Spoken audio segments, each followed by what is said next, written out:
Welcome to the Good Ole Gamers podcast. I am Josh Duncan. I am joined today by Lyle McClendon. Hola. And Brandon Gentry. Hey, hey. Lyle, what you been playing this week? I recently bought a reproduction cart of a hack called Zelda, Goddess of Wisdom. Been playing through it on SNES. Really? How far you got into it? The first dungeon makes me want to rip my fucking nuts off and throw them into the river. We sat here for probably a good, 30 minutes trying to go through that first dungeon? The first dungeon boss. If anybody's played Link to the Past, you know the worm boss? Yeah. With the tail? It takes that and you drop into a pit and it's fighting that fucking worm boss on top of the beds of spikes that go up and down. Oh. And if you hit it on the head, you bounce off of it. That sounds like complete horseshit. Somebody just had it in their mind that they were going to program this game and they were like, well, I'm going to fuck that guy. He's going to buy it and we're going to shit on him. Someone's going to blow their head off because of this. And it's going to be this guy right here. It's Zelda for masochists. Like, Kurt Cobain all day over here. But, yeah, Zelda. Been playing it. Actually picked up Castlevania Dracula X Chronicles on PSP. Nice. Been playing it. It's just a remake of Dracula X on Super NES. Really good. Harvest Moon on PSP. I've been, planting my crops and tending to my shit on there. Hell a little bit here and there.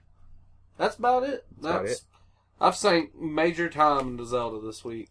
Other than I've hit GTA. Doesn't it feel good to be able to say that again though? It is nice. The feeling of receiving that in the mail and just kind of opening. It's some guy fucking made it, of course, but right. Just opening a brand new SNES cart.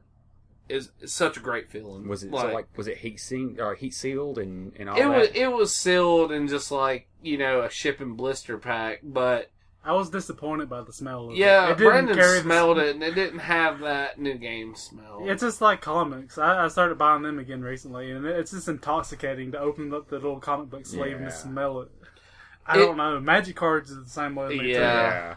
I still buy a new game and first it's probably weird, but I smell the shit. Computer components. You get that, that kind of spray paint like aroma.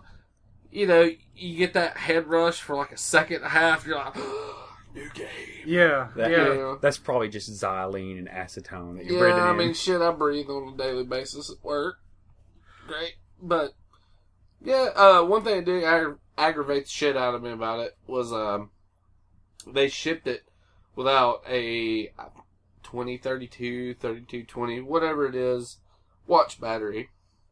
Which you had to install the battery yourself? Yeah, there's nothing to it. It just slides in and out. But in order to save and take the cartridge out of the console for an extended amount of time, you gotta have that battery. Does it say explicitly on the pack that you have to add the battery? No. It didn't say jack shit. It was in a fucking brown eBay envelope.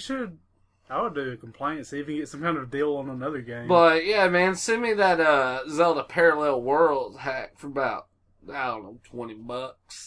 Because I paid $50 for this one. Yeah, for that much money, they can and put I figured out exactly how much this guy fucking paid to do this. And I'm not bitching, because I knew what it was buying it. Now, so I'm not griping. But, all you gotta do is go on, like, retrostage.com and buy a blank SNES board. And you gotta invest some money and buy like an EEPROM burner, I think, which allows you to burn a ROM file to an EEPROM, and the EEPROM's the basic chip on a SNES, with the game data on it, and you burn it to that, and boom, you got a fucking Super Nintendo game. And then you're churning out games without batteries in them. So yeah, douche, if you're gonna spend $8 Put a fucking battery in it. How pissed would you have been if you didn't know that? I didn't know that 3 goddamn times. I played through the fucking game and had to go back 3 times and do the same thing over and over. I blamed the dog twice. Roscoe come running by and pulled my fucking Super Nintendo off my TV stand. And I'm just like, oh, it erased my save game. Bad dog, bad dog. And then it done it again. And my buddy was over here and he was like, maybe it's not the dog, man. And sure as shit, and I'm like, they use battery backup. Maybe the battery's dead. Pulled it open, didn't even have one in it. Went to Dollar Tree, bought 2 of those little LED candles, ganked the batteries out of that shit. Saves like a charm now. It's a beautiful thing. That all you've been playing this week? That's about it. Brandon, what have you been playing this week? I decided to revisit an old game that I liked at one point. See if it's still a piece of shit. Age of Wushu. Have you seen anything about that? Never heard of it. Okay, it's an MMO based in like ancient China, and it's just over the top kung fu. And when it first released, it was really fucking awesome. It was very cool. It's open world PvP, so anybody can come up to you and kick your ass. That did come with some repercussions. So if you're just like a huge dick to everybody, you'd end up getting chased out of town by guards, get bounties on you, and all that kind of stuff. But it was based on Wushu films, kind of like Crouching Tiger, Hidden Dragon, more than like the kung fu films. Running up bamboo and shit. Wirework. Yeah. Actually, one of the basic skills in the game is like getting double jumps and like kind of flying through the air in brief bursts. But yeah, it was a good game. And then its publisher, Snail, just slowly kept creeping in all this pay-to-win shit. And yeah, now it's worse than it ever was when I quit the game. One thing that's always been in there is, like in most MMOs, you kill a monster and you get some basic loot or some money from it. Yeah. Well, that money can't be used to trade with players. That's only for buying shit from NPCs. You have to buy money from Snail, the publisher, as separate kind of currency, and that's what you trade with other players. So that's automatically some pay-to-win horseshit. And then they've started releasing some martial arts styles in the store that you can only buy from the store from a limited amount of time. And this turns out for that month or so, they're like the most badass thing on the market, and then they just get hit with a nerf, and then something else comes out. So the base game was awesome, but they've just shit all over it with the greed and incompetence. So yeah, it pissed me off pretty good. You bastards! It made my blood pressure rise pretty good. I haven't been able to beat off enough to lower my blood pressure because of this. I get so mad at myself sometimes. I raise my blood pressure beating off. Probably shouldn't say that out loud. But I've been playing that, and I've been playing The Forest. Still playing that. It's an early alpha build, but it's basically you're a guy that's in a plane. The plane crashes in the middle of nowhere, and you gotta survive. You start off scavenging the plane for basic supplies. Is it Liam Neeson? No. No, well, you're not that badass. Because you don't have like a million guns. So. Is it Harrison Ford? It could be, but there's no whip. Well, I meant him crashing into a golf course. Oh, yeah. Oh, shit. Good call. He might have been the pilot. Is it Anne Hesh? But yeah, the first time I played the game, I went through, I scavenged all my shit and kind of scouted the area, and it started getting dark, so I'm like, alright, I need some basic shelter and a fire. So I got my little lean-to set up, and I built a little fire pit, and as soon as I struck it, I just heard this horrifying fucking scream behind me. And I turned around, and this like half-naked cannibal lady had been behind me the whole fucking time. I never even knew it. So she hauls us out of there after I light the fire, and you get that shit all through the game. You just never know when something's going to come up. And it's because you're in a dense forest, like, bush in the distance, waving in the wind might throw you off and think that's cannibals coming after you. There's also some horrifying mutants in the game that may or may not have heads. They just look like bodies fused together, and they just kind of roam around and rape the fucking shit out of you. Kind of like some shit from The Thing. Yeah. Like, yeah. A fusion of flesh. I found that best just to like run away from them. If you have to engage them, you can make Molotov cocktails and just throw it at them and run, because they'll run at you on fire and fuck you up. Fuck, dude. Yeah, it's pretty intense. I'm looking forward to the full game. That's on Steam? Yeah, it's a PC release right now, alpha build right now, early access, and they're planning to release it on PS4. What about Oculus?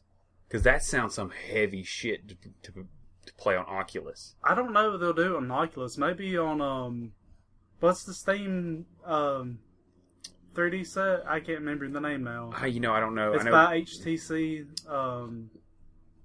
I know. I ain't gonna lie, I'm lost right now. It's like, yeah, this thing kicks Oculus's ass. Yeah, from what I understand, it's... You talking about the Oculus Rift Yes. headset? Okay. Yeah, the one... I know PlayStation's doing the Morpheus. Okay, so you're talking about the headset. Like, what would be played on the PS4? Yeah, Morpheus is the PS4, is the Okay. Sony version of it. HTC's got a version of VR coming out. And, I think it seems like... The Vive is the... the Vive, because everyone was wondering how to pronounce it. Yeah. Like, a lot of press people were asking, like, is this supposed to be pronounced Vive or Vive? I'm going with the Vive because I'm a redneck and it's simple. So, Yeah. yeah, it looks like it's going to be the best virtual reality thing we've got going on so far. Everyone I've read that's tried it said that they've tried the Oculus Rift and it just didn't deliver, but the Vive blew them away. A lot of the Oculus Rift, like, demo videos I've watched is really cool. Don't get me wrong. I mean, it's a cool concept, but it's really loose, if that makes sense. Like, when they go to look around, if you throw your head too hard to one side, it's just kind of like it pans really hard to that side. One big you know what I negative mean? I've seen to the Vive It's not smooth. is to get the full range of motion you want out of it, you need like a 15 by 15 room. Which is cool that you can have a 15 by 15 room to play fucking video games in, but at the same time... Who has that shit? Right, who has a 15 by 15 room that you're not going to be tripping over your kids' fucking Legos or something, Yeah. So, They're like vacuum cleaners and, and storage. people already had problems with like the Kinects and the PlayStation Eyes and stuff with having enough room for that. Actually, Yeah. the newest Kinect is actually really good. I've heard that they've improved it a lot. I can play Kinect games on my Xbox One and not have to move a couch. Like, I'm about 4.5, 5 feet away from the TV, and it's not an issue. Now, with the old Kinect, yeah, you had to move the couch, and even then, like, the way my my living room's set up, it's hard. You had to move the couch away, and then you're back against a wall. So you'd have to pretty much be, rubbing shoulders with the wall just to get the Dance Central game to work. But yeah, I've heard that Vive was actually really good. And the issue with the Oculus is they've not got it right yet. It's not. It's still in demo stage. Wasn't that a Kickstarter project that they sold? I think very, very early in the development, they sold it to some big company. I can't even remember. No, the company was bought out by Facebook. Okay. Yeah, that's. I was gonna say Google, but it was Facebook. Yeah, it was Facebook. They decided to pick it up, so they. I know Notch, the guy who did Marcus Minecraft. Minecraft guy. He actually, they were going to port Minecraft to the Oculus, and just as soon as Facebook bought Oculus, he was like, "Nope, I'm out." We're gonna put Farmville on the Oculus. You want to play Candy Crush in fucking first person? You get to play Candy Crush in fucking first person. You want to break up with your girlfriend in first person? You get to break up with your girlfriend in first person. Yeah, that sounds like it would be a really intense game. Breaking up with your girlfriend? That's always an On intense Oculus? game. Yeah, that's like That's dodging the most dangerous game. You might as well go to a fucking island and get hunted. Unless you're one of these new pussies that break up with them over text. Yeah, and then go listen to some band you consider it's metal. Linkin Park. They wear more makeup than all of our sisters combined. I don't even have a sister, But anyways, yeah, Should wear that makeup. game would be fucking horrifying on the Vive. I can imagine, or even the Oculus, or any kind of headset. That sounds like it could be really Yeah, intense. I have some pretty good headphones, and just those alone add so much more to the game that I'll just hear something like a twig snap behind me. And I'm like, oh god, what the fuck was that? And it might have been like a rabbit or something. But Right. y'all were talking about Oculus. Have you heard about Samsung Gear VR? I have No. not. I'm looking this up right now. Samsung has a headset coming out that is actually powered by Oculus. Did not know that. Actually, I think I have heard of that. It seemed like I heard of that somewhere. It's the first development kit is ready. Right. So. Okay. So you can make shit for it. Man, I was so close to pulling the trigger on an Oculus. Like, I was on the checkout and almost bought a dev kit for Oculus. Apparently, John Carmack is doing a bunch of developing for Oculus. Yeah, that kind of excites the shit out of me. He's on the Oculus team. Like, when Facebook acquired him, he decided he was gonna be on the Oculus team. Like a John Carmack. So far, if I had to throw my money into one of them, it's gonna be the Vive. Not only just because I got so much invested with Steam already, but Valve knows what the fuck they're doing. They're a very well established company at this point. Yeah, they're not just some guys who started a Kickstarter and got the thing rolling. You know, they know what they're doing. I love how Valve manipulates the gaming community. I fucking love it. Like, you want Half-Life 3? You ain't fucking getting it. Like, cry a little more. Eat your fucking kimchi and tofu. It'll be okay. Brandon, what else have you been playing? That's been it for me. What the fuck have you been playing? I just recently finished Far Cry 4, and I picked it up. Yeah, I haven't really played it yet. Oh man, it was so good. I played Far Cry 3. I love that game. So nothing like killing a shark with a fucking knife. That was makes you feel like a man. Yeah, it does. There's a really spoiler ahead, which this has been out here for a while, but if you play Far Cry 4, in the beginning cutscene, the main antagonist asks you to wait right here, and if you sit there for approximately 12 minutes, he comes back and he goes, oh, thank you for waiting, and takes you to your final objective, and you spread your mother's ashes. And then he walks out, like you walk out with the main antagonist. He turns to you and he goes, well, you got what you want to do. Now let's go shoot some fucking guns. The game ends. You can beat the game in 12 minutes. Wow. Nice. But yeah, it's just a super fun little Easter egg That's that the developers are just like, okay, hey, you can follow directions. Good on you. Now let's go play a video game. Nice. I've also been playing Ollie Ollie, which it is a... That's a skateboard game, ain't it? Yeah, it's a 2D 16-bit skateboarding game. Well, actually, I think it'd be 8-bit skateboarding game. Huh. It's no, Ollie Ollie 2 is free on PS4 right now, but I bought Ollie Ollie for Xbox One. And as someone who come from the Tony Hawk genre of games, I didn't like skate. I'm a skateboarder, and I didn't like the flip tricks. I wanted buttons to push. Mm-hmm. I didn't want to do this right analog stick. It takes a lot to get used to. The game is really fun. It's side scrolling. So, and you've got a certain area to go through, and you have to try to get the highest point combo and stay. It's basically like grind as far as you can. And you can do whole levels where you never touch the ground. Yeah. And it's really fun, but it's really tough to get that Tony Hawk mentality out of your brain. Because you want to press X to ollie. Well, actually, you just press up on the right thumbstick to ollie. And you just press X to kick to get more speed. Mm-hmm. And you only have to do it twice. So I'm holding X down, and then I let it go, and I just ran into a wall because I didn't ollie the wall.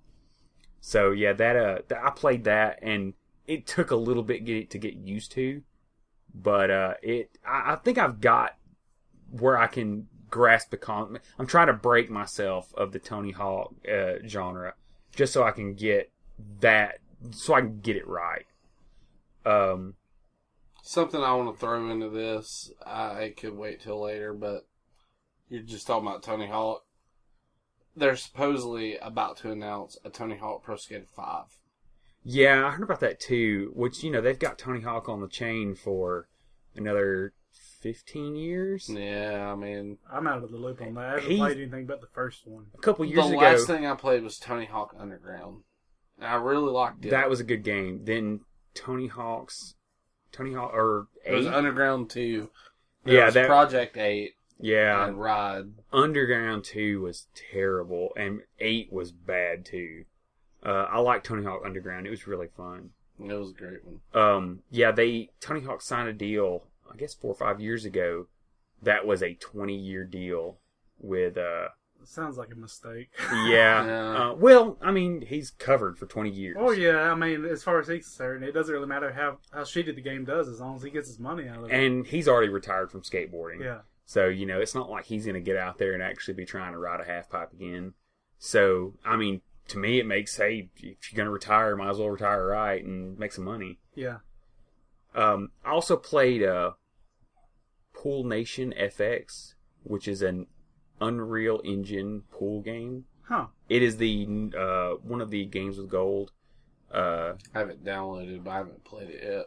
It looks amazing. It is one of those, like, the lighting is right. It's a little wonky to play at first because I'm used to older pool games, but you don't have to hold that away. You can just crack it in front. Well, I didn't want the microphone to spike or anything. Tonight's episode is sponsored by Keystone Light. Oh, good old Kidney Stone Light. Thank you, Kidney Stone Light. Yeah, that Unreal game, it is amazing how good it looks. It's a little weird to get the motions because it's not like with golf games, it's usually a 3 press instead of a motion where you hold A to start your power meter, hit your power meter, and then hit back to the original space so you can hit the perfect shot. This is like a stick sensitive. So you pull back on the right thumbstick to pull your cue back, and then jam it forward for real fast, to hit it real hard, or ease it forward to hit a softer shot. It's got a lot of finesse to it. Yeah. But I know the first 9-ball tournament you start out is in Oahu, and the vistas that it rolls through and the tables and all the backgrounds, it looks absolutely amazing. I also downloaded Child of Light. I haven't got a chance to play it yet. Yeah, I have it as well, but I haven't played it. My significant other told me that it was a Final Fantasy style, like in a party, and she's really not into that, so I'm gonna have to check that out. I'll have to check it out. I also watched about 18 hours of Borderlands, the pre-sequel we played. My wife's been playing it, and that's the Telltale Games. Yeah, she's got the Handsome Collection. Okay. It's new Borderlands. It looks really good standing still. There are issues with it when it moves. If you have your sensitivity up, frame rate lags, doesn't it? Yeah, and it only lags in one, like 3/4 the way up the screen. You can see like one frame kind of out. So if you turn really, really fast, you have that. You can see that frame. It's not aliasing. It doesn't look too bad. It's not parallaxing. But is it like the V-Sync is off? Yeah, almost like okay. It's a niggling thing. It's not a super big deal. Most of the time it only happens when you're zoomed in, so you're not actually watching, you're not watching the top of the screen. You're just watching, your reticle. But it looks really, really good, and for the price, it's a really good game to have, all the DLC, the pre-sequel, and Borderlands 2. They fixed co-op, like couch co-op, so you can actually read weapon stats now. On the older Borderlands games, like if you looked at a gun or were looking in your backpack at a gun, you had to kind of scroll like from one side of the screen to the other where the screen split was to actually look at the weapon. I can see that. And they fixed it so even 4-player, like we tried it 3-player, and it looks really, really good. And I've seen screenshots of the 4-player, and like I said, you can actually read everything, which I've got a 56, almost a 60-inch TV. So, actually and on Borderlands 2, it was terrible. It was really hard to read stuff. Borderlands 1 was nearly impossible to play split screen. So I never played split screen on those. My experience in multiplayer was LAN parties on PC. Yeah. So everyone had a full screen. We played. I hosted probably 4 LAN parties over at my house playing Halo. We played money games for Halo and money games for Street Fighter. So I would have the garage set up where we'd have 4 monitors and 4 Xboxes and about 6 fans blowing in the center of the table just to make sure nothing overheated. But I think that's all I've been playing. You know, I forgot one thing I started playing just today. Goat Simulator went on sale on Steam. I got it for like $2. It's fixing to be on Xbox One. Yeah, it's pretty fun so far. I've always wanted to goat my whole life. Now I can fucking goat. So, if you want to goat... Can you full on Baphomet? Like, what's that? Can you Baphomet? Yeah. Totally. Good. But yeah, so far it's just Satan. kind of open world, just destroy everything as a goat. And it's fun so far. Simple and fun. I like it. The only thing... I've just seen videos of it. What I've seen looks really just insane. Yeah, like that's what I like had butted about a car and it exploded. Fuck But you know, I can blow the fuck up out of cars as a goat, but I do that to people and they just get up and run off later. I was hoping to just murder the shit out of them. It'd be great if the person just fucking exploded. I mean, I had but a guy off like a 10-story crane and he didn't die, so I'm like, he should have splattered. Yeah. But well, even without that, it's pretty fucking fun so far. The only other thing that I've got is I downloaded Crossy Road. My phone wouldn't run it, but I've got Kindle HD, so I'll have to download it. It is an endless Frogger. Oh shit! It's you're I think you're a duck, and you're it's just it's pretty much fucking Flappy Bird, but you're a frog. No, it is Frogger, like Atari 2600 endless, Frogger. like you keep hopping. Yes. Like, you don't get to the other side. You just keep fucking You keep hopping. going. I love me some So Frogger. it's like Flappy Bird, but Frogger. Yes. Wow. Dude, that just makes my blood pressure fucking spike thinking about. My wife plays Frogger religiously, and I can't tell you the pain I have to deal with when she loses. Because I'm just like, fuck the people that made Frogger. I love some Frogger. I do too, but goddamn, it's such a nerve-wracking ordeal. Yeah. I'm looking forward to actually I've got to put it on my Kindle. But, I tried to play it on my phone, which is a Motorola Razr M. And I bought it, I went to boot it, and it just fucking crashed immediately. And it's just like, yeah, you're going to have something a little bit more beefier than this. It was an Amazon game, and it's free. And, it was one of those things where I thought, well, maybe I'll try it out. I've got several games that I can run on my phone. I don't play a lot of mobile games, but I just as soon as I tried it, it just immediately crashed back out to the screen.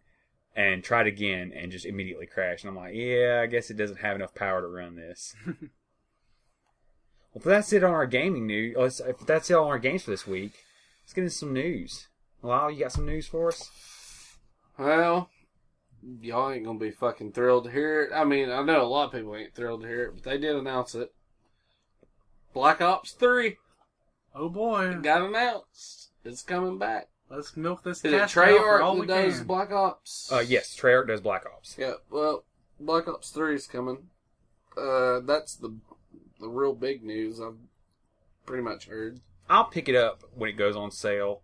I'm not a big Call of Duty multiplayer fan because I can't stand FMJ. It's nothing like getting shot through a fucking wall. Every time I've played Call of Duty online. Oh, that sounds like a hacker's paradise. Oh yeah, it's nothing but, and that's in the game. That's shit. So yeah, if you're standing behind a tin wall and you don't see anybody, and somebody sees you run behind that wall, and you've got FMJ, just mow them down. It's fine. And that's that I can't. It's too much of that fast twitch fiber that I don't have anymore. I can hold my own on Halo because guess what? When I get behind a wall, I know I'm not going to get shot behind it. Right. But yeah. Considering like the most common hacks are aimbots and map hacks, it seems like they're giving you the legitimate ability to shoot through walls is just asking for it. Yeah, what's the fucking point of taking cover? Like, And a lot of people's argument is, oh, it's more realistic. And it's like, I don't go to video games to be realistic. Right. I go to my shooter games so that I can snipe someone from 2.5 miles away across a map, you know? Yeah. I play the All Points Bulletin game, and it's a lot better now, but earlier, like maybe 6 months ago to a year ago, it was just infested with hackers so bad. And I could still compete with them, though, because I could hide on a wall and pop out with a shotgun and kill them instantly. So, I mean, if you gave them the ability to shoot through walls, I wouldn't have even played that game. Yeah.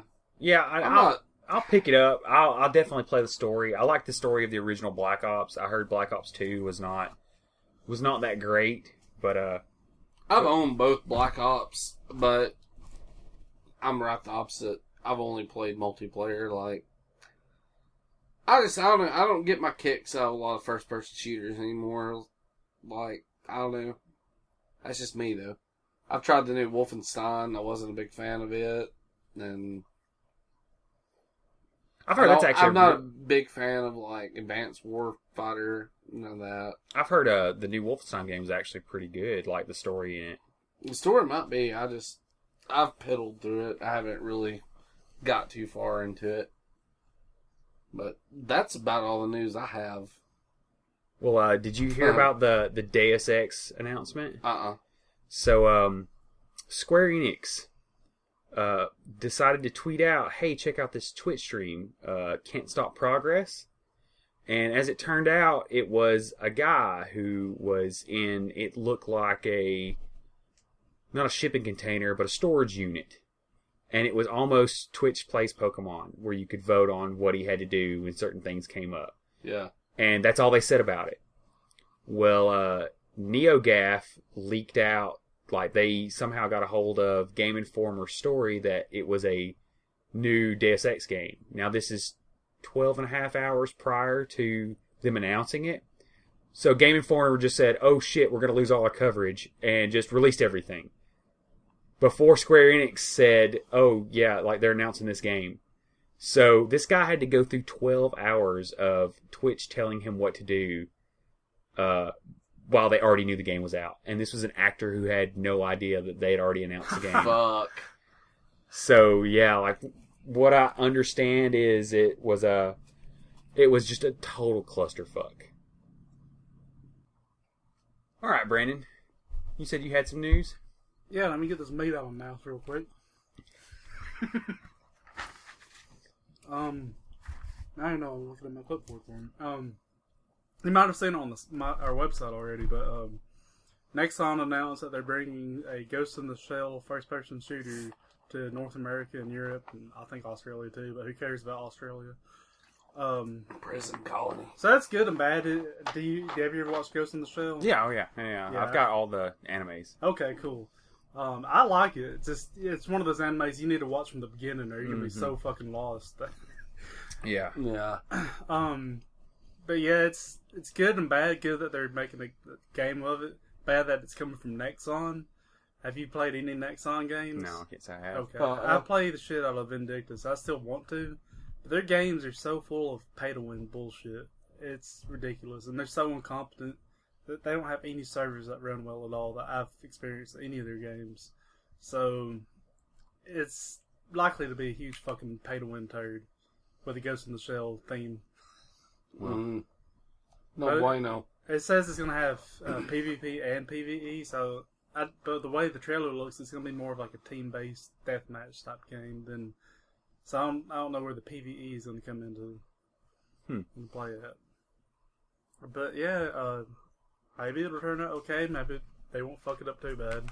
I wouldn't keep your hopes up for it though. Yeah. Did either one of you watch the Nintendo Direct? I did not. No. They announced a host of new amiibos. Oh boy! Yeah, more things to sit in shipping containers off the coast of California for 6 months, and everyone clamors over it. They also announced amiibo cards. So they are NFC cards that you can use with your 3DS. I know with the new Animal Crossing that's coming out, it's the Animal Crossing Home Designer So you can scan in a Donkey Kong machine, or scan in, like whatever. If a citizen asks you to decorate a home, like, oh yeah, hey, let's get this right, and you scan in pieces of furniture. It's coming out for Wii U and the 3DS, and for the older 3DSs, they're actually bringing out a dongle for the e-read card or the e-card readers. So yeah, you've got that to look forward to, like a fucking. Does nobody remember when they done that shit on Game Boy Advance for like Pokemon and shit, or DS, and it didn't fucking work? Well, it worked on DS, just no one cared. I don't even remember the e-card reader on DS. I remember it on like Game Boy Advance, and it was just a bunch of hokey shit. I don't think it even worked right. The one I played on, I don't know, it didn't. But I know you can play Excite Bike on the DS, and I was happy about that. And other than that, I think that's the only thing I ever played on the e-card reader.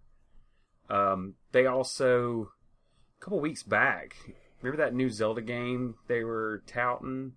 Yeah, the Wii U Zelda. Yeah, that they've discovered all these new possibilities with, or whatever. So they've said, "Oh yeah, hey, remember how we're going to get that out in 2015? It's going to be next year." They do that every time, though. Every time Nintendo gets ready to release a new console, they throw a new fucking Zelda game on the line. Like, look at fucking Ocarina of Time. Like, Ocarina of Time was being developed for 64 initially, and then they were like... You mean SNES? No, it was developed for 64, I think, originally. Then they were going to drop it on 64 disc drive. And the 64 disc drive was such a huge fucking failure. Yeah, that would have been a clusterfuck. They never released on that. Then it ended up coming out. They usually, what I'm getting at is that's Nintendo's smart move. They'll tout a new fucking Zelda when they're getting ready to drop a new console, which, they just announced they're working on the NX or whatever it's called, the next generation, Nintendo console. So it really doesn't surprise me. I haven't seen much about the next console. Are they still going to basically be a generation behind hardware-wise? I hope not, but supposedly they're about to get sophisticated and get on par. Like something besides party games? Yeah. Hey, some of those party games making are games for little kids. Hey, WarioWare kids. Was decent. But yeah, I mean, they have their great games, but... Mario Party, I love Mario Party. I haven't played any of the new ones yet, but Mario Party on GameCube, goddamn, that's a good game. Like, I played, was it 8 that's on the Wii? Yeah. The first one that came out for Wii. It was alright. Well, going into our topic for tonight is going to be RPGs. Mm-hmm. Lyle, what's your favorite RPG? It's a tough one. Probably my favorite RPG is, I guess, Super Mario RPG is one of my all-time favorites. Yeah. Paper Mario. I mean, it was decent, but Super Mario RPG is way better. Yeah, Super Mario RPG was one of the first ones that really just had me, like, in that, just like really immerse you in the universe of it to me. Yeah. I mean, there's plenty of RPGs for that, but that's the first one I really just got completely attuned to. Other Final Fantasy 2, or if you want to, get technical, Final Fantasy 4, they reissued as 2 in America. Like, that was one of the first ones I played as well, and I really enjoyed it. Dragon Warrior, NES. I played Dragon Warrior Monsters a lot on Game Boy, I believe it was. Yeah. Game Boy Color, maybe? Yeah. I think so. I had Dragon Warrior, or Dragon Quest, if you want to get technical, but... Yeah, Dragon Warrior Monsters was not Pokemon, Yeah. Pokemon, but it's not. Because copyrights. I got my grandpa ordered me a subscription to Nintendo Power back in the day, and if you ordered that subscription at that point in time, the promotional item was a copy of Dragon Warrior. So I've always had it, but haven't really ever played through it because to this day that game frustrates the shit out of me really hard. I've been playing through one called Sweet Home, which is a Capcom game. It's a Famicom game, but they have English translations out. It's kind of like a survival horror RPG. Capcom loosely based, actually, Resident Evil on that game. Pretty good. RPGs are a oddity for me because I don't play just a shit ton of them. I play a lot of the cliche ones. Final Fantasy VII, still this day, one of my most favorite games, storyline-wise, of all time. I love 7. I invested some serious time in Final Fantasy VII. 6 and 7 were my favorites by far. I've never played... 6 is fucking wonderful. As I have Final Fantasy 3 on SNES, but 6, fucking amazing game. Storylines, deep. I've never played any Final Fantasy game, never had the even desire to play any Final Fantasy game.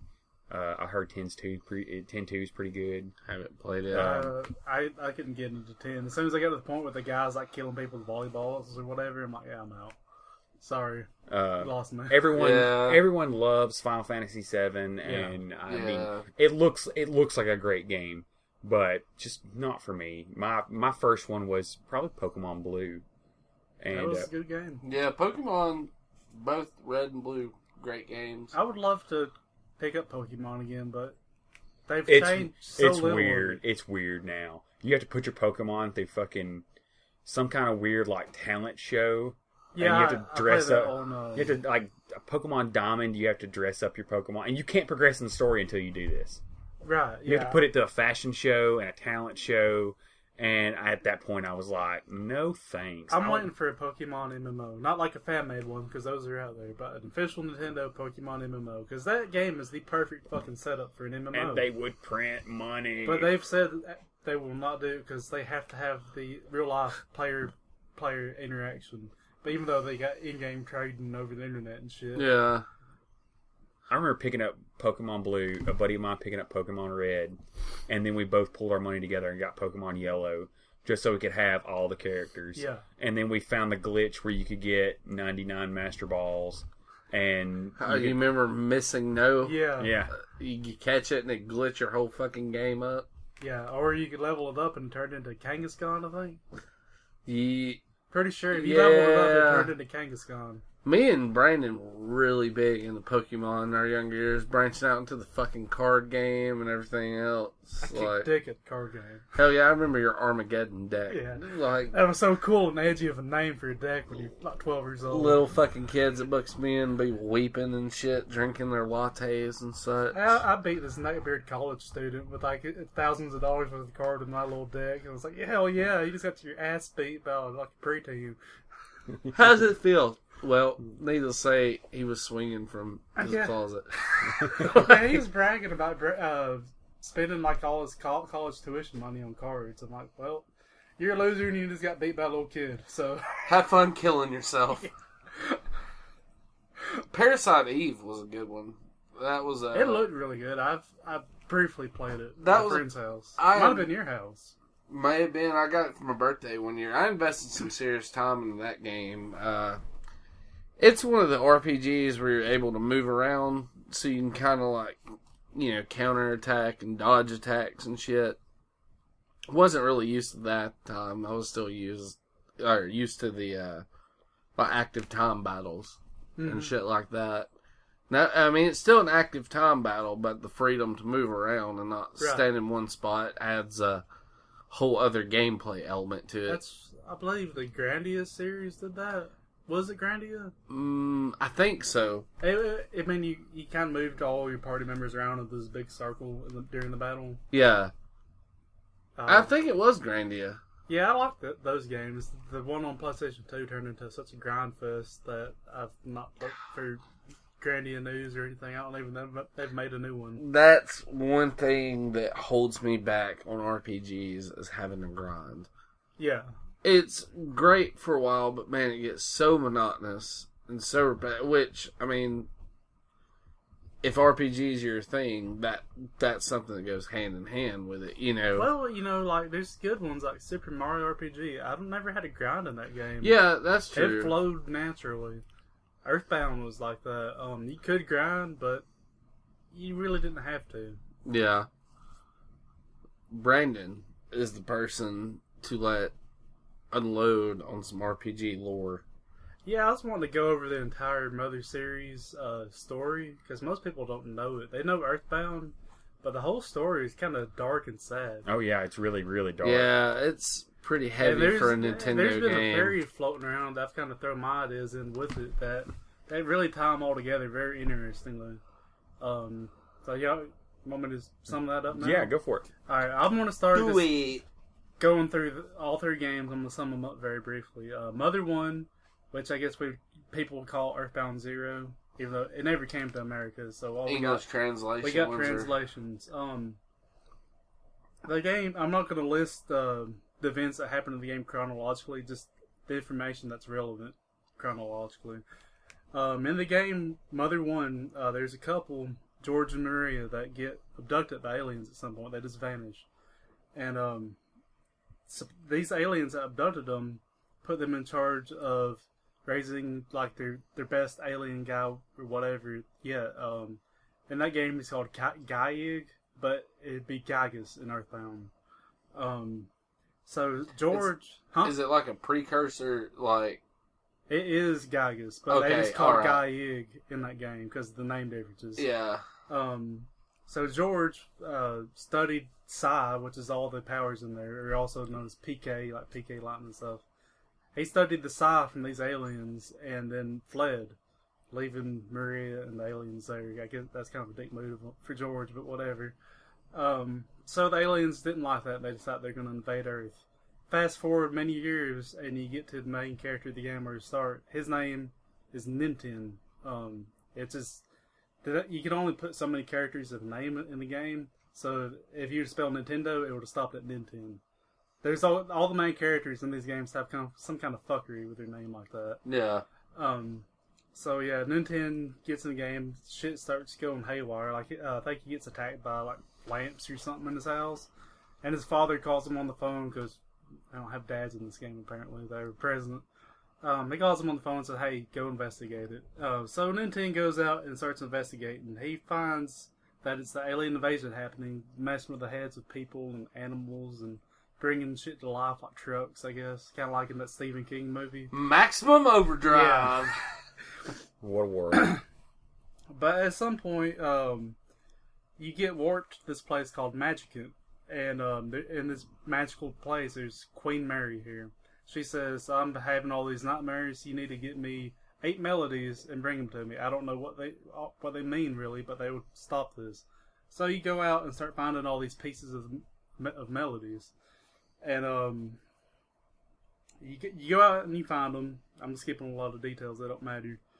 You bring them back, and Queen Mary realizes that she's actually Maria, George and Maria, and that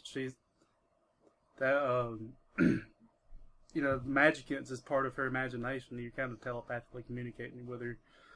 And she says that these melodies are the lullaby she sung to Gygus. And you venture forth past that, she like goes into heaven or whatever, because she's like 100 years old at this point, so she just dies and goes on. And you encounter Gygus, and you play these melodies and beat him that way. It like triggers emotions in him, and he goes back, "I'll get you next time," you know. Yeah. He swears revenge on Earth, and it's pussies off into outer space. And then Ninten and his friends live happily ever after. Then, fast forward to Mother 2, Earthbound. Earthbound. Yeah, Earthbound starts with Ness, which is named after the NES, but with an extra S on the end. He's drawn into this another invasion, which is the second invasion that Gygus promised. But in this game, it starts off with his neighbor. It's called Pokey in the game, but I'm going to call him Porky because that's his Japanese name, and that's what I'm going to be discussing in the next game. So his neighbor Porky ends up being like a regular antagonist throughout the entire game. He's always with the bad guy side for whatever reason. This random kid is always getting involved with all this evil shit. But again, you got to collect 8 melodies from your sanctuary that's supposed to clear your mind so you can fight Gygus. You go through and you find all that, and you end up going to Saturn Valley. Anyone who's played Smash Brothers knows Mr. Saturn. That's where this comes in at. Mr. Saturn and another character, Dr. Andonuts, they make a time machine to send Ness and his friends back in time to fight Gygas when he's weaker. But the trick is that living matter can't survive the time travel. So he like transplants their souls into robots somehow, because video game magic. So they go back in time, and they find Gygas, and he's in this big fucking egg thing. They call it the Devil's Machine. And Porky's there too, and he's in this weird mech thing, and he looks all green and is fucked up from the time travel. You mainly fight Porky at this point, and you defeat him, and he unleashes Gygas from his womb. Yeah, his egg thing.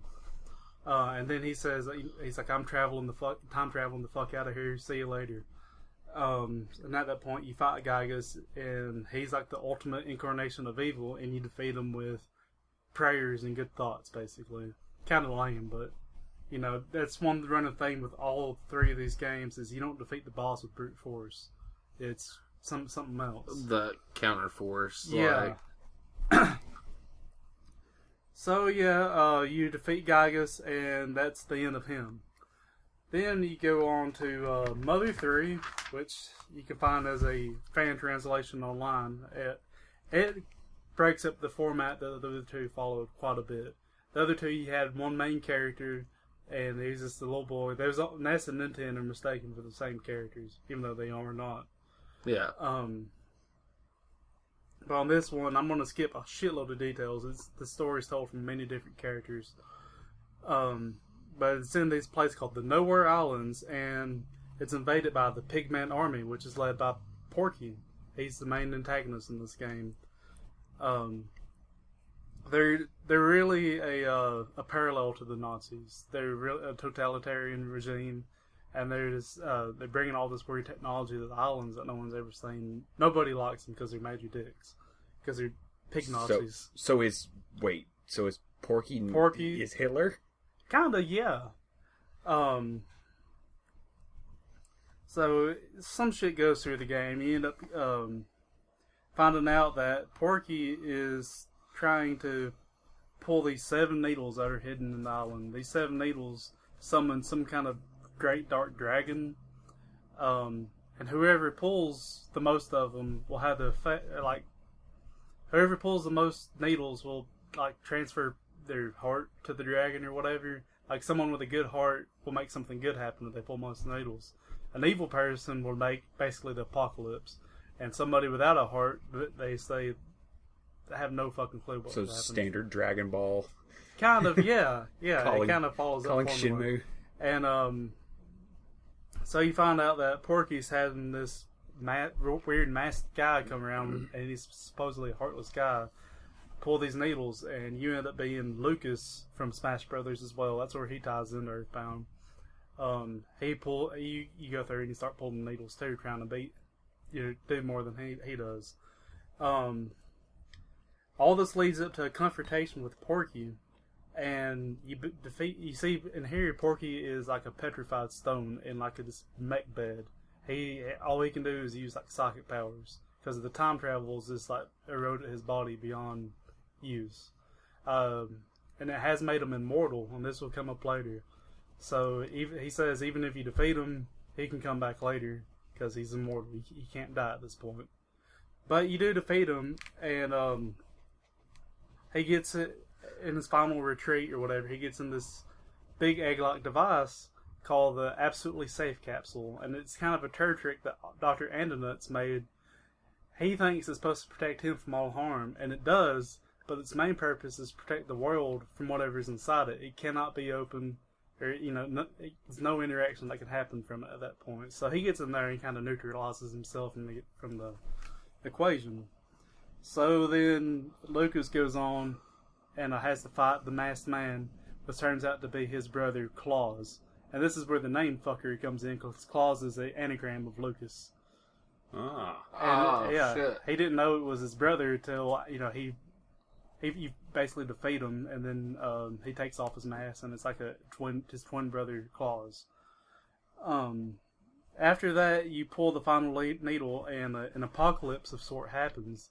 You see, like, the world is going to shit, tornadoes and earthquakes happening everywhere. You see the pig army and their little ships and stuff just get fucking annihilated.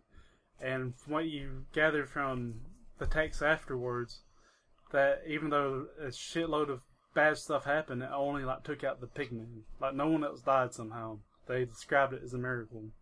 And you also find Porky still around in the absolutely safe capsule. So that's kind of the end of the Mother series. Now where that theory comes into play in, let me get it up here. At the end of Mother 3, you see Porky in that capsule still after the apocalypse. Well, it's kind of, what if these aliens were to get this capsule and find this, psychic capable stone inside, and basically study it, or whatever the fuck aliens do, and anally probe it. Yeah, anally probe it. And because Porky is immortal, any amount of time could have passed, so he could have forgotten who he was and anything. He just went absolutely insane because he's alone in this little capsule. And so you could say, what if the aliens took him and then they got George and Maria to raise it because he was human? Because why the fuck would aliens want humans to raise an alien? Yeah. That's a really weird point in the first one. And so that makes sense. If Porky was this alien, they wanted them to raise him because he is human. Yeah. So basically, it's tying into Porky becoming Gaius. This bodiless entity. Yeah. So it's kind of like one big self-fulfilling prophecy there. Huh. So, I mean, that's not an official lore there, but that's a really interesting theory that I've seen, that Porky is Gaius. And he doesn't even know it in Earthbound, but somehow they're just drawn together for some reason. So why the fuck would the ultimate evil want some kid helping him? Yeah. So it makes a lot of sense when you think about it. I'd like to see some kind of official word on that. That'd be badass, man. Like, maybe you've got one of the great mysteries of Nintendo fucking, like, figured out. Yeah, I mean, that theory's been around on the internet for a while, but there's some details I added to, like, about the aliens wanting George and Maria to raise Gaius, because that's just fucked. Why would aliens want that? It seems like a really inefficient way to come up with a name. Especially, like, that's like giving the fucking Antichrist to the Brady Bunch. And be like, raise the Antichrist to sing songs and not fucking destroy the world. It's like giving Gozer, like, the Destructor will come in the form that you predestined. Okay, it's coming in the form of Aunt B. If it hadn't been the Stay Puft Marshmallow Man, been Aunt B, she wouldn't have fucking destroyed New York. She'd have cooked a big goddamn pie for all the homeless people in Central Park. Pie made of humans. Yeah. And also, like, George studied Gaius and figured out the psychic powers. You'd think that if he studied actual alien brains or whatever, their anatomies is way different. Their powers wouldn't work with us. No matter how much you study them, you couldn't decide how that works, and psychic powers. Yeah. So it kind of ties into that. It's self-created powers, I guess you could say. It's really weird when you really get to thinking about it, but it's very dark for a fucking Nintendo game. Yeah. Yeah. Which, I mean, maybe that's one of the reasons they kept, like, Mother 3, like, strictly ported to Japan and never brought it. I think it was a popularity issue. When Earthbound came to the US, it didn't do well. Yeah. It's popular as shit now. But yeah, it cost you about $220 for a fucking loose copy. The reason why I wanted to bring this up, most people know Earthbound, and Earthbound is a rather lighthearted game. It's just, you got this hero and he rises up and defeats ultimate evil. And there's a lot of heartwarming moments in it. But the overall, safe for America. Yeah. But, Mother 1 and Mother 3, you got, like, main members of your party, like, dying and stuff. And it's really dark. Yeah, I really suggest playing all three of them at one point. I've actually heard there's a reference to rape and abortion. Like, supposedly when Gaius is released from the egg, it's supposed to be, or, like, and is the fetus. It's like to be symbolism. It kind of looks like it, yeah. Yeah, like it's supposed to be an aborted fetus. And that brings me up to something else. Gaius recognizes Ness, even though he's never seen him or anything. So it makes sense if he was Porky. Yeah. Sure, yeah. Yeah, that is true. I would have never thought about that, actually. What about the song, the ending song of Earthbound? That's just kind of fucked. I don't know. miss you.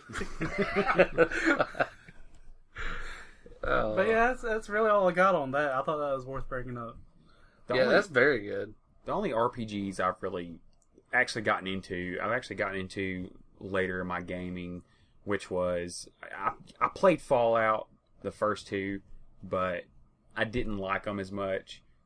So I did know what the Fallout series was, and then Fallout 3 came out, and I sunk some time into that. I did too in Fallout 3. And I think I bought everything that they ever came out with it. Played it all the way through. Played it several times, probably a good 200 something hours over the course of several years. And then I played it up until New Vegas came out. And then just as soon as New Vegas came out, I played it relentlessly. I did like the, was it the survival mode or whatever? Hardcore mode. Yeah, where you actually had to keep up with your drinks and stuff like bullets that. carry weight. Yeah. And so my wife played it on hardcore mode and was just like, she's a hoarder when it comes to video games. She's all the things, every pot and pan. So she was just like, well, if ammo carries weight, well, fuck that. I'll just go through melee. So she went through the entire game melee on hardcore mode because she was just like, fuck a bunch of guns and weight. I'd just rather use a bumper sword. So she ended up getting, she got her strength up as high as she could and without keeping her intelligence, so she's not a fucking caveman. And was able to make it through the whole game on hardcore mode with melee. And was just like, well, that was fun. Not like, this is hard. Like, no, killing Super Mutant with a bumper sword is totally easy. Speaking of, are you done there? I didn't mean to interrupt you. That's alright. I think the next was, I played Oblivion a little bit. My brother was really into it. But Skyrim is what really got me into the Bethesda games. I liked Oblivion, but to me it wasn't. And I played some Morrowind too, but I love Morrowind. See, I didn't like Morrowind as much because it was kind of aimless and you could do what you wanted to. Mm-hmm. And I wanted to, I like having a story. And then there were parts of Morrowind where you could just walk for literally days. Yeah. Because there was nothing there. And then Skyrim came out, and I thought it was really, really good.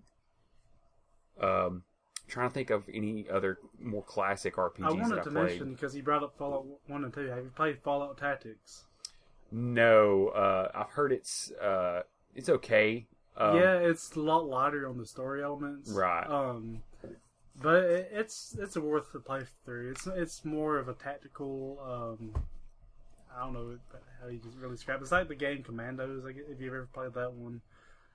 It's more of a tactical strategy game, but it's worth playing through. There's some really good moments in it, you end up fighting the Canadian Army and they have squirt guns. That's hilarious. Have you ever heard of Final Fantasy Tactics? Mm-hmm. Yeah. It's an expensive game, isn't it? It's probably like a $20, $30 game now, maybe. Yeah. At the time that it came out, I had a friend give me a sealed copy of it, and I had no desire to play anything Final Fantasy, and gave it to someone else, and found out that gave it to someone else probably 5 or 6 years later, and then come to find out it was a $300 sealed game. Yeah, sealed is probably worth a good chunk. And I never cracked it open, and just didn't even think about it. So that was one of those things where it's like, damn, that was a lot of beer money. I've never been real big on Final Fantasy Tactics. Me either. I'm not big on tactical RPGs, period. I got Shining Force CD for Sega CD, and it's tactical like that. I'm not a big fan of it. I just want to go straight in my action. I don't want to have to, pretty much play a fucking board game while playing a video game. If that makes sense. One of those games that I probably played the most was Godzilla 2 on the NES. I do remember Godzilla 2. It's somewhat like that. Yeah, I bought it thinking it's gonna be like a real sequel to the Godzilla one, where you actually were Godzilla and you had these side-scrolling levels. It had none of that, but it was it's a scenario-based like tactical RPG / strategy game. Where like, hey, these monsters are going to come and destroy Mothra's eggs. Just protect Mothra's eggs until they hatch and stuff like that. If I'm not 100% mistaken, I think Godzilla 2 is worth quite a chunk now. Really? I think. Hold on. I remember managing to talk my parents into buying me that instead of like candy and shit for Easter. Hell yeah. Nothing says the day's going to be good like the corpse of Jesus rising, causing you to get a video game. Hell yeah. So booyah! While you're looking that up, have you ever missed mechanics in RPGs? The VAT system in Fallout 3. Oh, yeah. Guess what? For the first 6 hours, I thought you could only do it once. I didn't know you could shoot multiple targets or do multiple headshots. So for the first 6 hours of the game, when I used VAT, I was like, this VAT shit is stupid. You only get one shot. And I literally played 6 hours into that game, which is a drop in a bucket compared to the amount of hours I put into it. But for the first 6 hours of the game, I thought, this VAT system is shit. Yeah. I know I've missed some. I can't think of it right now, though. Godzilla 2 War of the Monsters is a $70 game loose. Wow. You still got that somewhere? Nope. Oh. I probably got rid of it for a couple bucks in the yard sale. Sucks to be me. I'm gonna go kill myself. I don't advocate suicide, but if you want to do it, I wouldn't mind watching. Oh, I'd sell tickets to it, no problem. He'd be masturbating the whole time. Yeah, that's cool. Whatever you need to do. Yeah. Well, I probably will be too, actually. Yeah, if I'm going to die beating off. Everybody's going to know my shame. Yeah, but you're going to have a heart attack beating off. Nah, maybe not. As long as you finish, I mean. Yeah, what's climaxing is the goal. What killed him, Doctor? Well, he shot a load and his heart exploded. We don't know really what happened to him. We just know he looked like he had a great goddamn time doing it. Sounded like 2 tiny bombs went off. So, Lyle, I do believe we have some questions. We have quite a few fucking questions tonight. We're gonna... From a plethora of people. You can send questions in to questions@goodolegamers.com, or you can go to goodolegamers.com. Wait, no, I'm sorry. Good Ole Gamers Podcast /Facebook. It's facebook.com/Good Ole Gamers Podcast. Well, yeah, I don't know how Facebook works all that well, but... I just search Facebook for Good Ole Gamers Podcast. If you can't find it, well, fuck you. What? You shouldn't be on the internet. Yeah, no shit. If you can't find it, how are you listening to this? Exactly. Yeah, like, you have apparently stepped into a fucking time warp and ended up here, so thanks for really discovering nothing. So, Lyle, what's our first question? Our first question for the night is from Mr. Lynn Green, and he wants to know if us guys okay Destiny. First off, I okay it. I own it. I have no experience in it other than it looked like Borderlands minus most of the humor. Okay. Okay, let's get into this. I own Destiny, and I have played it. I have not played it recently just because I'm not going to knock it, but it goes back to the grinding thing earlier. I feel like you have to do a lot of that. And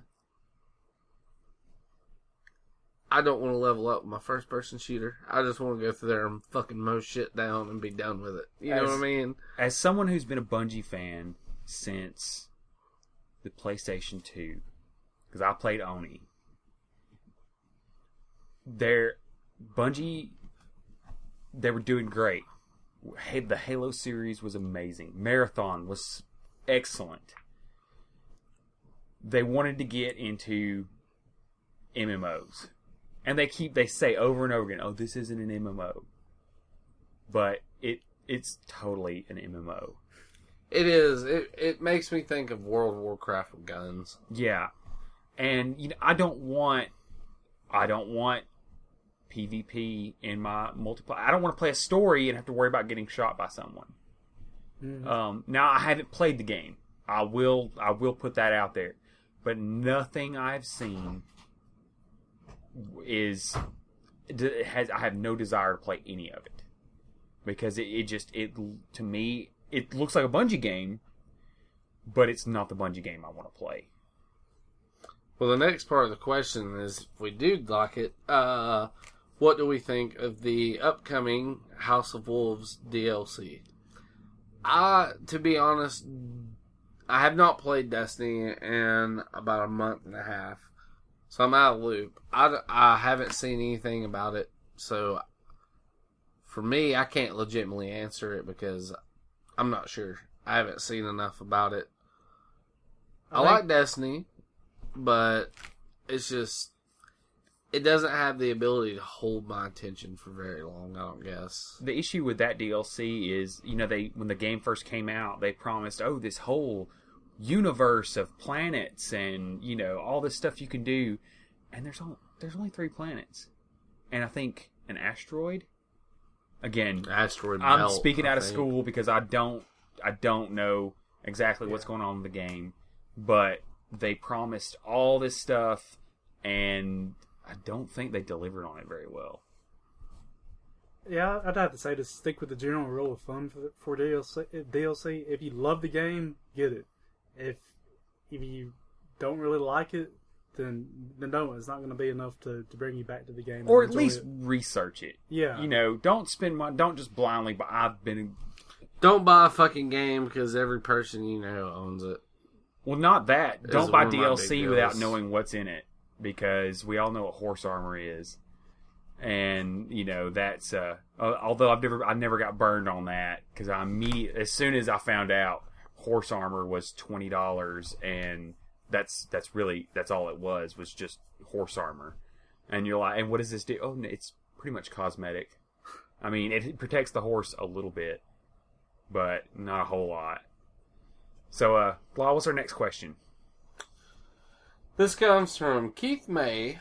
Who wins in a fight between Sagat and Johnny Cage with Stone Cold as the referee? Stone Cold Steve Austin. All right. Sagat would win. But Johnny Cage Sagat would be a heel winner. Right? Johnny Cage would be the baby face, but he'd still lose, because that's what's best for business. Yeah. And Stone Cold would end up stunning everybody, getting a beer thrown to him, doing the clash, and then stunning somebody else again. Probably the ref, and the ref would sell really well. So he was the ref, wasn't he? Yeah. Okay. If Stone Cold, he's the ref? Yeah, Stone Cold is the the ref. Yeah, the ring announcer, yeah. And then, or there could be another ref run in, like Charles Robinson, who runs in and tries to stop this travesty that's happening because Stone Cold's running him up, and he gets stunned and rolled out of the ring, and glass breaks. Everyone says hell yeah, and match is over. Ric Flair comes out there on his walker, gets somebody in the figure 4. Yeah. Ric Flair has no business being anywhere near a ring right now. He was old when I started watching wrestling. He's been old for the last 60 years. Same with Hulk Hogan. Like, I see Hulk Hogan now, and he still looks roughly the same, because when I started watching wrestling, he was already Botox will fucking do that for you, like... Well, I mean, the new wrestlers when I was a kid, I can tell that they've gotten a lot older. Oh, yeah. But, like, Hulk Hogan's still Hulk Hogan. He's always been old and bald. And... Okay, let's not get into too many wrestling. Yeah. I know a lot of wrestling stuff, but I will share this with you. Scott Steiner got arrested recently because Hulk Hogan was inducting Macho Man Randy Savage into the Hall of Fame. And Scott Steiner ran up to Hulk Hogan's wife, and she says he threatened to kill Hulk Hogan. He said, Steiner says that he was just he thinks it's a travesty that, they had issues in the past and Macho Man wouldn't want to had it this way. And he got detained by officers. I don't actually know if he got arrested. But yeah, Scott Steiner has made no qualms about he goes, oh, hell, if I kill him, if I could kill him, I probably would. Is he still retardedly muscled up? Yes. And can't walk because of the steroids. Okay. Probably can't get it up either. If you want a good video, get on YouTube and type in Steiner Mania and watch that. Oh, and it is probably one of the best things that's ever been captured on film. It is amazing. Have not seen that. Lyle, next question. This comes from Kyle Huckabee. Have you played any zombie survival games, specifically Days or 7 Days to Die? DayZ or 7 Days to Die, excuse me. I have not played either of those. I have played How to Survive Storm Warning Edition on Xbox One, which is like a Command and Conquer style survival, kind of like Fallout, but with zombies and you're on a fucking island. It's pretty good. I haven't just really dove real deep into it or anything, but it's enjoyable. Dead Island was fun, but Dead Island gets really, really repetitive to me. Really fucking quick. I picked Dead Island up a few times. Couldn't get all the way through. I liked Dead Island, but they broke it when they fixed it. The money system was really, like, you couldn't buy any good weapons, and there was a lot of dupe glitches. So you just duped all the orange weapons you could. You dupe it as many blues as you could and sell all of those to get the orange weapons. Then you dupe all of those, and it was great and kicking didn't have stamina, so like you could go through the whole game just kicking, and that knocked the zombies back pretty far. And then Deep Silver decided to fix it by patching it, and just the game was not unplayable, but you had to play by the rule. I liked it that it was broken. You know, when it was broken, it was fun. Mm-hmm. And having the open world where somebody else could join in with you, you know, random people could join in with you. I thought that was a great idea. Dead Island 2 was really good. I've got Dying Light. I haven't started playing it yet, but it's not a spiritual successor to Dead Island, but it's made by Deep Silver, and I think it looks really good. I've watched a lot of it being played. My wife's played it to completion, and eventually you get a grappling hook and can pretty much grapple to anything. Nice. So you can Spider-Man, and it's parkour. You basically like run full speed through a whole city, never have to slow down for anything. You've got the grappling hook that just you can latch on to pretty much everything and just keep trucking. So like there are really fast zombies, and you can, you know, and if you make noise, more come. So you can hit a couple of them, drop a pipe bomb, run, you know, like grapple away, like Spider-Man away, mm-hmm. and watch like 40 zombies just get fucking annihilated. Wow. And it's great. And it is, when night comes, shit goes down. Because until you are leveled up, night is scary. Like, there are some fucked up shit, like zombies, that they glow, and they are their one-hit kills every single time. And speaking of, are you? Yeah, go ahead. This is a zombie game per se, but what I mentioned earlier, the forest, it goes with that. Nighttime is the time you want to hide and hunker down. But it's a survival game. It's not zombies. It's cannibals, mutants, cannibal mutants, infected type shit. They're basically smart zombies. It's looking like it's gonna be pretty good though. Nice. They just not too long ago added multiplayer in it. I haven't had a chance to try the multiplayer. Have you played any Armor 2 DayZ? I've almost been sucked into it a few times, but everything I've seen about it looks like a bug-filled shit fest. Well, it's a mod, so right. You know it's got that issue with it. But from what I've gathered, you know, you're either the top dog on the server, or you're gonna have to start a real well-organized group to become the top dog on the server. You know, I mean, it's a good concept. Starting out with, I think now you start out with just a can of beans. And, you know, pretty much just walking through the city and, you know, hoping that somebody doesn't jump out of the fucking shadows and gank your shit. I've seen some really interesting videos where somebody, a group of a couple players come up to a guy who was less equipped than him. You know, like, they all had guns and he was kind of by himself. And they basically just mugged him.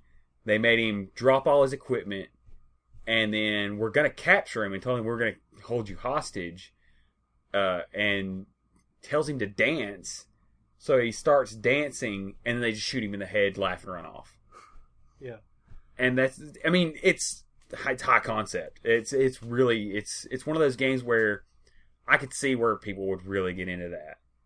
But yeah, that seems like a little much to me. Yeah. Yeah. What's next? Next question comes from Laura Hill. Best storyline of 2014 and any predictions for 2015? There's two parts to this question. Alien Isolation. One of the best storylines come out last year. You're a big Aliens fan, I'm too. a huge fucking Aliens fan. Aliens, however you want to label it. Huge fan, though, and I thought Alien Isolation was a perfect companion piece or continuation of Alien, like Alien and Aliens. Yeah.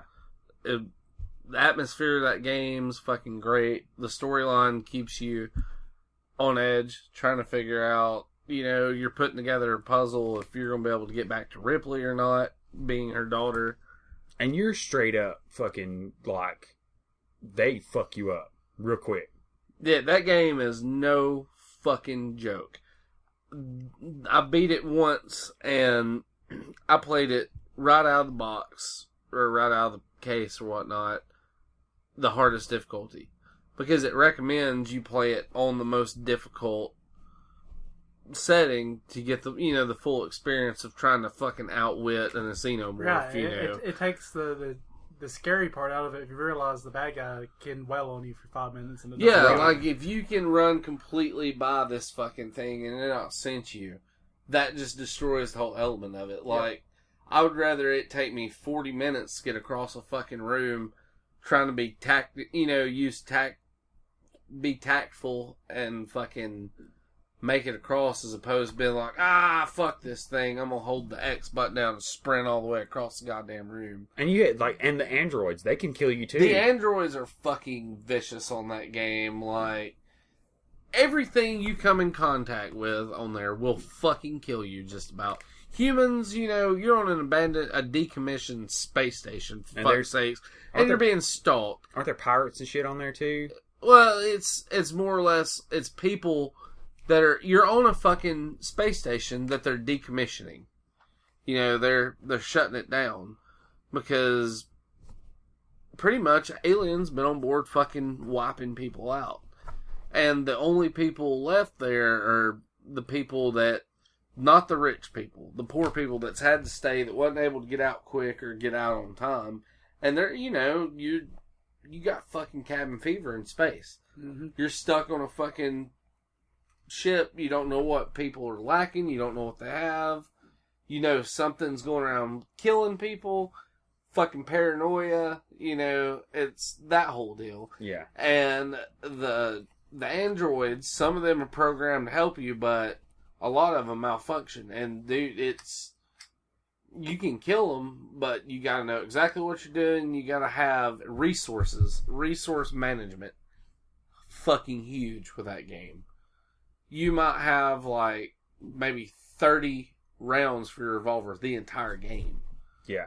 Like batteries for your flashlight. You gotta ask yourself, is it worth killing this guy? Yeah. And you make shit, like, you might have the stuff to make a fucking Molotov cocktail, or you might have the stuff to make a noisemaker. And you're like, well, the alien runs at me, and I gotta get to this vent that's like 20 feet away. It runs at me, I can hit it with a Molotov, and that's the only thing that'll kind of deter the alien in the game is fire. If you have a flamethrower, you can burst it one good time, and it'll run up, and it doesn't stop coming for you, but it'll scare it off for a brief second. So you're like, well, I can make a run for it, and if you run, it will hear you, and it will come after you. So you're like, well, I can turn around and throw a Molotov quick and, bust one on it and run out. But it'll still come back. Or you can make a fucking noisemaker and throw a noisemaker and get an extra, 10 seconds leeway because it's investigating something. You throw it on the other side of the room. You could throw a noisemaker near an android and have it take out the android, right? Or at least the other pirates. It will not fuck with android. It will fuck with humans. Yeah. Like, there's several instances where I've went in where a bunch of humans are, and it's optional to kill them or not. And you throw a noisemaker, and an alien will jump out of the vent and wipe all the humans out for you. And then you can just fucking carry on. Fucking great game. I highly recommend. One of the best game. In my opinion, my top game from 2014. Alien Isolation, most definitely. Metal Gear Solid Ground Zeroes was really fucking good, but I don't really think it's fair to give it a lot of credit, being that it's a prologue to Phantom Pain. And Phantom Pain's not fucking out wasn't yet. Wasn't it $30 for like 5 hours of gameplay? Try an hour and 45 minutes of gameplay, if that. I think you got multiple missions, but the main story mission I can play through in about an hour. That's rough. There's people that have sped run it at like 20 minutes. All you gotta do is rescue one kid. That should have been a free download. It should have. I agree. It's got a lot more shit you can go back. Like, it's got there's more than one mission, but main storyline mission is you get into a camp and rescue the kid. Or at least there's other shit, and there's shit you can unlock. Like, there's a Shadow Moses recreation from Metal Gear Solid that I haven't even unlocked yet, but it's there. What about you, Brandon? What was one of your favorite games? 2014. That's kind of hard to say. I know I hate to keep going back to it, but the Secret World, even though it's an MMO, has a fucking amazing story, and they keep releasing shit for it that keeps making it more interesting. So that was one of the top for me. Predictions for 2015. Well, you let me do mine? Yeah. Far Cry 4, man. Like, as dumb as those games are, because they're dumb fun. Like, crazy shit happens. Watching like a Sherpa walking down the road, and then all of a sudden you see a fucking rhino come through and fucking plow it over. Being able to ride an elephant and have it, like, run up on these fucking terrorists and knock them around, and you're riding a fucking elephant. You're just like, this is fucking awesome.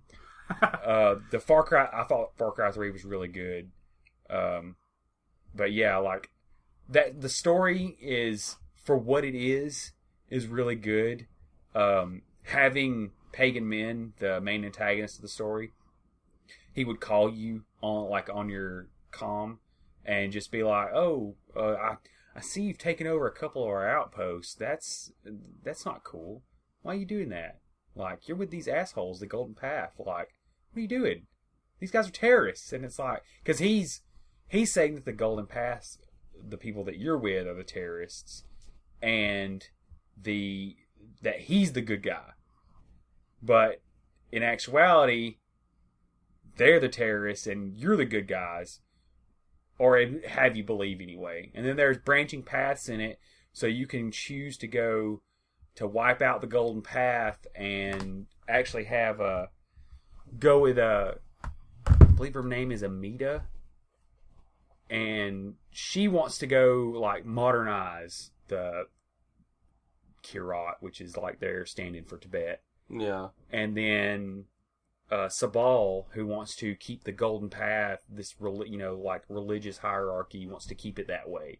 Like, there's child brides in it, and sacrificing people for the good of whatever their god is. I can't remember right off, but it was a really good story. Yeah. I think that was probably the best one. And as far as predictions for 2015 goes, man, like, E3 is gonna. Phantom Pain. Yeah, Phantom Pain's probably gonna be pretty good. Huge Metal Gear fan. I'm really pumped for E3's coming up, and that's gonna reveal a lot. Mm-hmm. Yeah. Bethesda's they're doing their own press conference this year, so and it's gonna be on Sunday. So I'm so hoping for Fallout 4. All the Valve fans are like, clicking their beans, waiting on that Half-Life 3 announcement. It ain't coming. If you're sitting around waiting for it, man, you're in for a world of pain. It ain't coming. When the day it hits the shelf, I'll be like, cool, I'll download it. Yeah. But I'm not. I'm still convinced at the point that Half-Life 3 will always remain like vaporware. Like, I'm so convinced of that at this fucking point.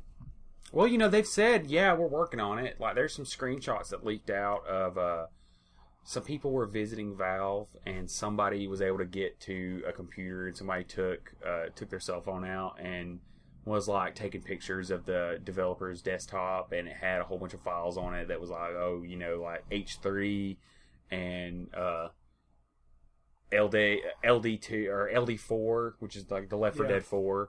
I figured that'll probably get announced this year. And which I wasn't a big Left 4 Dead fan, but I know a lot of people are. I liked it a lot, mainly for the co-op with my friends, and now my stepson, I got him playing it on his computer, and it's a really fun thing to play with your kid. Yeah.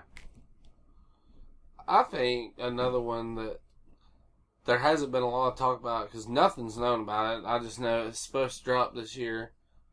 I'm eager for the Friday 13th game, man. Like, something about...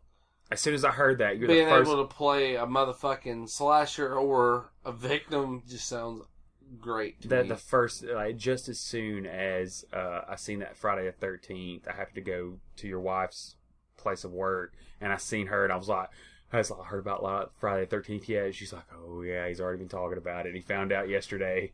So I was just like, oh, my man. dick got hard, like swinging hard on the idea of that. As long as it's not like NES Friday 13th, I'll be fucking happy. I'm not goddamn throwing rocks at zombie Miss Voorheeses, and I'm not rescuing a bunch of little no-faced fucking brat kids. And hopefully you won't trip over every single tree root in the Rookwood Woods. Damn it, no shit. While Jason just walks up to And you. I hope Jason's mask isn't neon blue, and I hope he isn't wearing a fucking purple jumpsuit. Like, we can only hope. Let's just get that out of the way.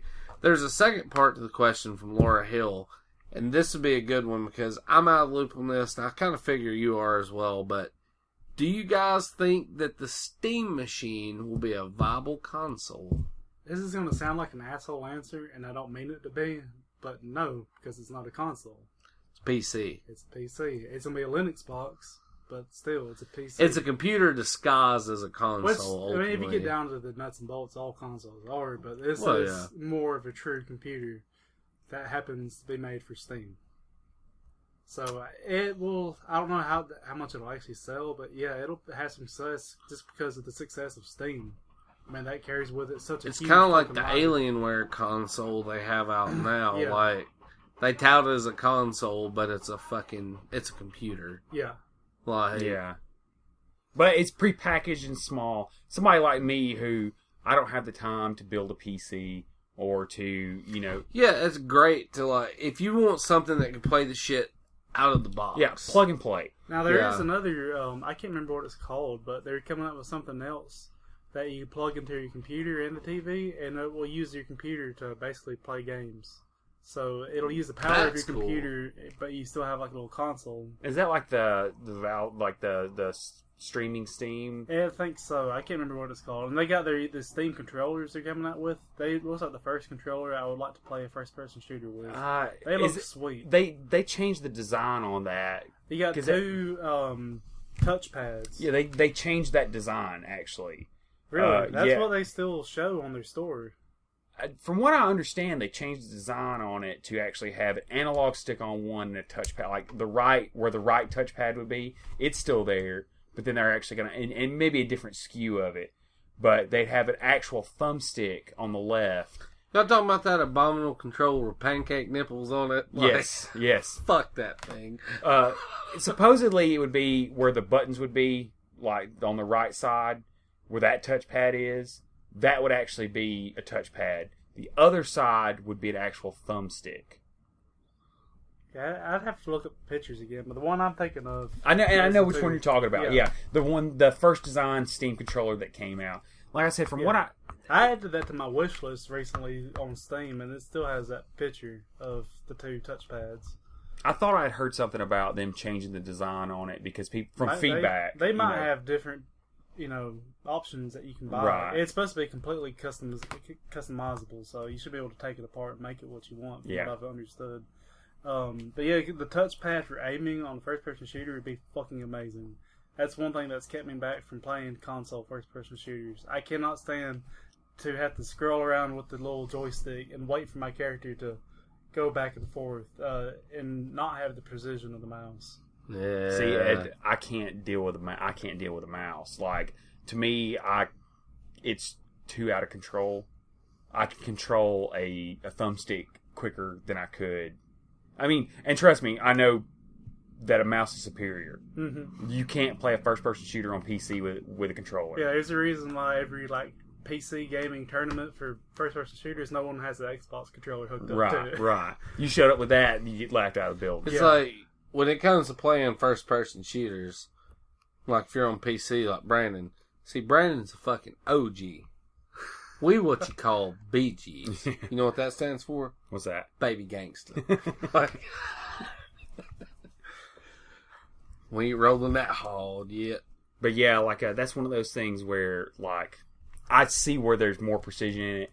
My brain just can't wrap it. I can't do WASD either. Will be great for strategy games with a controller. Games with a controller is goddamn miserable. It's terrible. And yeah, that would be like playing StarCraft with that little touchpad on a Steam machine. Fuck yeah, I could do that. Or playing any kind of Command and Conquer or The Sims, City Skylines. That would be great. I would totally play that. Well, we got 2 more questions, and I saved these for last because these are the fucking oddities from some of the weird fucks we hang out with. Jackson Carr just simply wants to know, Sonic and Knuckles fucking? Sure, why not? Probably. I would like to think they're knuckling up instead of fucking. He's getting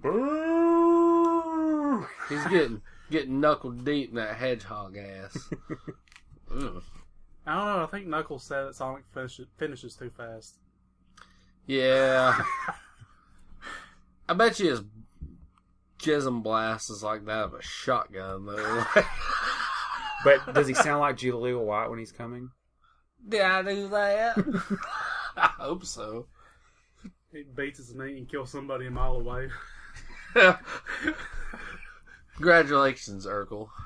You just killed a family of 6. Well, thank you, Jackson. And the final one is from Mr. Shane Hyde. What is the weirdest fetish you fellas have ever been a part of?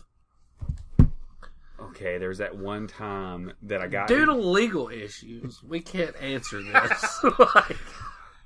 I'm not saying I own a rubber suit, but if I did, and it had a gas mask attached to it with a vacuum bed, that could be considered weird. Have you ever put your dick into a neck hole? The neck hole of what? Like a cancer patient? No. Not that. Never that. I don't want my dick getting cancer. Cigarettes did something good for you. Get rid of that cancer kazoo, Granny. Play this old flesh kazoo in your throat. I'll get real weird here. I was just thinking about like a neck fuck hole that you just recently made on somebody. Like, maybe somebody's shorting you along the line. You're like, well, I got this razor blade and a hard dick. That's going into Duke Nukem territory. Yeah, we're getting into some shit right now. Thank you, Shane Hyde, for bringing out the dark side to everybody.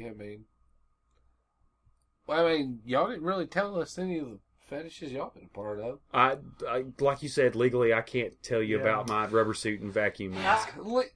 When I release my victims from the basement, they'll tell you about it. Yeah, so legally, we're bonded not to tell you shit. That's Just why we have lawyers, right? Disregard the last 3 minutes of this episode. Wait, this is all allegedly. Allegedly. If you say allegedly, it's all fine. Actually, everything I just talked about, I heard about on a movie. If you really want to find out our fetishes, on Tuesday night at around midnight, go to under the train bridge right by Busy Bee and Coleman. We'll show you. Yeah. First hand. Well, that's going to wrap our show up. Until next week, I'm Josh Duncan, here with Lyle and Brandon. And Brandon, why don't you do our sign-off? All right, game over, man. Game over.